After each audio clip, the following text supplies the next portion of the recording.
L'école Sub de Pub, c'est une école qui a 30 ans cette année, donc on fête nos 30 ans. Elle a été créée dans les années pub, les années 80, où il se passait plein de choses, où la France était positive, n'est-ce pas?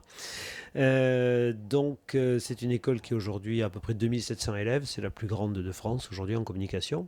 Voilà, donc globalement, c'est une école qui forme à tous les métiers de la communication, de la création publicitaire, du digital énormément, donc on a beaucoup de filières digitales, et puis je dirais aussi bien sûr toujours les métiers les plus classiques, la stratégie des marques, le marketing, les relations presse, relations publiques, etc., etc.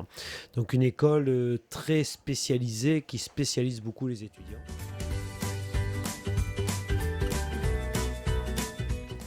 Voilà, moi-même, j'assure la direction de l'école depuis 11 ans maintenant. J'avais une carrière qui était dans le marketing et la presse plutôt. Hein. Et j'avais créé des magazines en particulier, du marketing opérationnel. Et j'étais déjà spécialisé dans la communication des grandes écoles et dans le marketing des grandes écoles. C'est pour ça d'ailleurs que je me suis retrouvé à la direction de Sub de Pub il y a 11 ans. Alors, outil pédagogique, peut-être j'irai pas jusque-là, mais disons on peut intégrer cette compétition, par exemple, on peut l'intégrer dans le cursus d'une certaine manière, en tout cas comme les activités étudiantes obligatoires de l'école, puisqu'il y en a. Je parle des activités hors pédagogie, justement, hein, donc les projets étudiants. Ça, c'est une première chose. C'est vrai qu'une compétition sportive va très bien avec les compétitions publicitaires, voilà, donc on peut la gérer tout ça.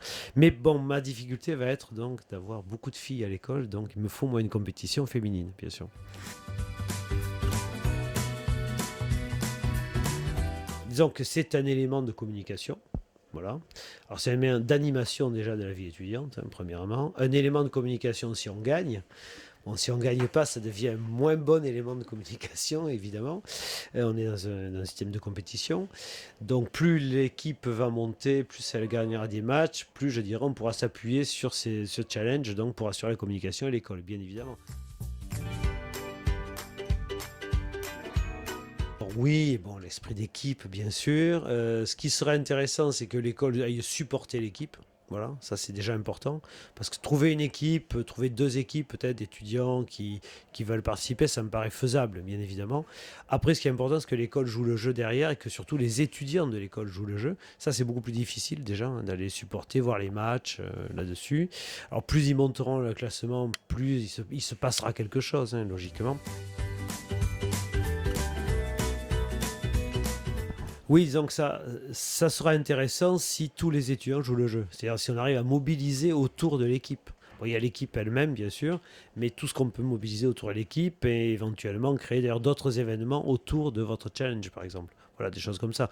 Donc ça, bien, c'est là en fait où il y a une espèce d'effet positif en tout cas, hein, qui s'instaure et on arrive à mobiliser plus loin bien sûr que les 5 étudiants qui vont jouer cet après-midi-là ou ce jour-là. C'est ça l'enjeu en fait. Le véritable enjeu, il est là.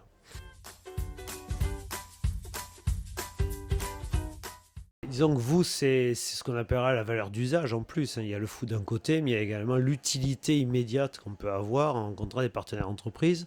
C'est comme un job dating animé, hein, voilà un petit peu, donc on peut le voir comme ça.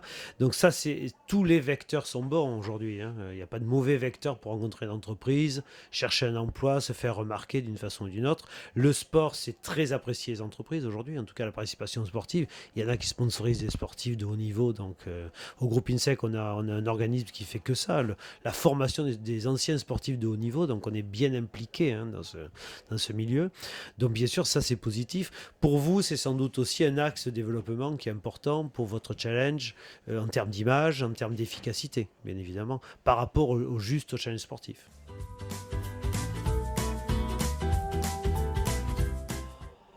Disons que les écoles qui sont directement concurrentes là-dedans, il y en a une, c'est l'ISCOM. Bon, qui est le concurrent direct de Sub de Pub. Alors, pas sur tous les métiers, je dirais, mais c'est une partie des métiers. Les métiers plus généralistes, en fait, hein, de la communication. Donc, c'est vrai qu'on attend avec impatience donc, que nos équipes massacrent celles de l'ISCOM, si possible. Voilà, voilà. Alors, bien sûr, après, si c'est nous qui nous faisons massacrer, ça va poser un problème d'image. Voilà. Mais bon, dans un premier temps, on va penser le contraire. Donc, voilà. Ça, c'est le match qu'on attendra, oui.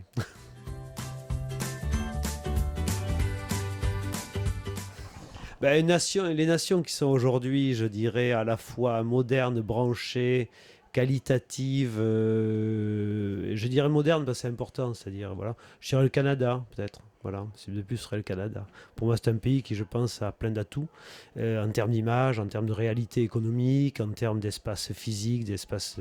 Voilà, c'est un pays qui est resté aussi, qui est immense d'abord, donc qui est resté très naturel. Donc voilà, je dirais le Canada pour moi.